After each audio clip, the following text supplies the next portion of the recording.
Hello everyone, Bob here. Today we're going to talk about the 1990 adaptation of Stephen King's book Misery. The book came out in 1987, and the movie was directed by Rob Reiner. It stars James Caan, Kathy Bates, Richard Farnsworth, Francis Sternhagen, Lauren Bacall, and Graham Jarvis and J.T. Walsh rounds out the entire cast of the film. In this film, James Caan plays a romance novelist named Paul Sheldon, and Paul Sheldon writes these romance novels that follow a character named Misery Chastain. And but he had just finished writing another book, and he always goes up to this lodge in Colorado to write the book, and he had finished it, and he was leaving in his car, and there was a snowstorm, and he lost control, and he had a wreck. Well, someone comes along and pulls him out, and lo and behold, it's this woman named Annie Wilkes who claims to be his #1 fan, who is absolutely obsessed with the Misery books. Now, Paul Sheldon is hurt in the wreck, and he is bedridden, and Annie Wilkes is a nurse, and Paul Sheldon thinks that he was lucky that she came to his rescue, and out of gratitude for saving him, he lets her read the unedited manuscript that is in very rough condition, and she doesn't like it.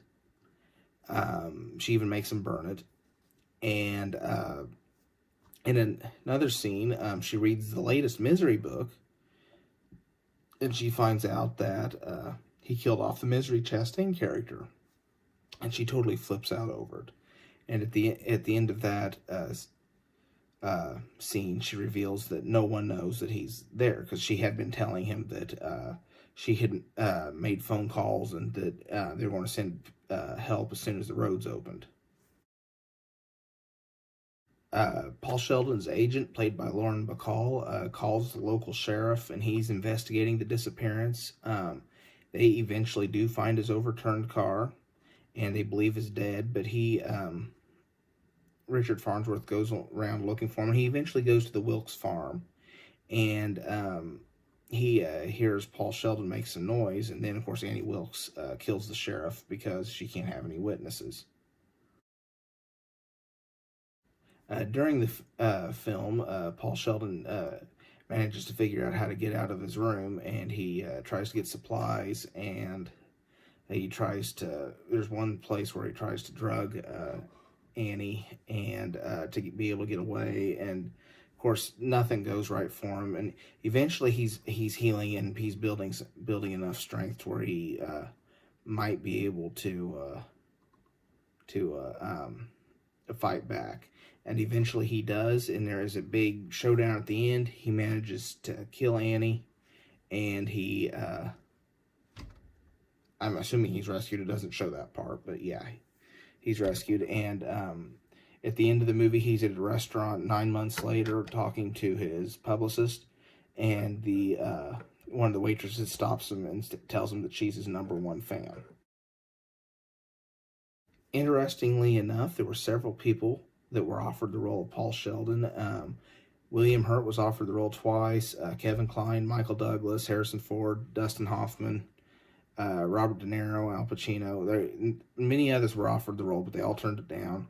Warren Beatty was interested in playing the role, but he ultimately had to turn it down too, because the post-production on Dick Tracy ran over schedule, so there was a conflict, and he wasn't able to participate. Someone eventually suggested James Caan, and he was drawn to the idea of playing the character of Paul Sheldon because he was more of a reactionary character, and he thought that would be more of a challenge. Kathy Bates plays Annie Wilkes in this movie, and it is the performance that has defined her career. Annie Wilkes is one crazy lady, and Kathy Bates does a wonderful job of conveying that on screen. She won an Oscar for this role, and interestingly enough, it is the only Oscar that a Stephen King movie has ever won. But Kathy Bates carries this movie and makes it so good just on her performance alone. This film is easily one of the best Stephen King adaptations. Not to knock some of the others, because there are a lot of good Stephen King adaptations, but this one is easily in the top two, if not the best. And the acting is good. The film is well made all the way around. And I guarantee you, anybody that watches the hobbling scene, which if you've seen it, you know what I'm talking about. If not, she basically, the long and the short of it is Kathy Bates' character breaks Paul Sheldon's legs with a sledgehammer. And yeah, I know it's bad. But anybody that watches that scene, it's so cringeworthy, and it's so, the tension and the everything in that scene is perfect. It is the direction, the performances, though even the editing, they show just enough to make you cringe and look away. Even though a lot of it's left to your imagination, it still makes you go, oh, because it's so quick. It's very well done. That in its scene in and of itself is the picture of how to build a tense scene. Another thing that this movie capitalizes on is most of the movie takes place inside Annie Wilkes' house. Other than at the beginning when he leaves, and a couple times when she's running on errands, or when it's following the sheriff during his investigation. Good 3/4 to 80% of the movie takes place in the Wilkes house, and most of it's in one room. And it does a wonderful job of building tension and keeping you entertained, even though you are looking at basically the same set for the whole movie. It does a great job of drawing you in. The story is wonderful. I think it was William Goldman did the writing. Yeah, William Goldman wrote the screenplay, adapted it from Stephen King's book, and he did a wonderful job of capturing the essence of the book and keeping you drawn in. But the acting is great. Everything is great about this movie. The score is also great. It's everything about this adaptation is as close to perfect as it could possibly be. My final rating for this movie, I'm going to give it a 10 out of 10. It is that good.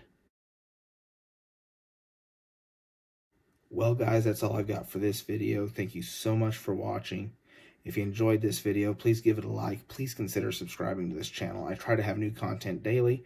It doesn't always work that way, but that is my overarching goal. Follow me on Facebook or Twitter. Just search for Bob the Film Guy. I try to keep that updated as much as I can. That's, like I said, that's all I've got. I hope you're enjoying this while I'm featuring all the horror films. I was planning on reviewing the Second Sight, I think it was Second Sight, whoever's doing the Dawn of the Dead 4K, but it unfortunately got pushed back to November for a release date, so I'm kind of bummed about that, but I'll get it reviewed when it comes here. So thank you so much for watching. I hope you enjoyed this video. Everyone stay safe out there, and for now, this is Bob, signing off.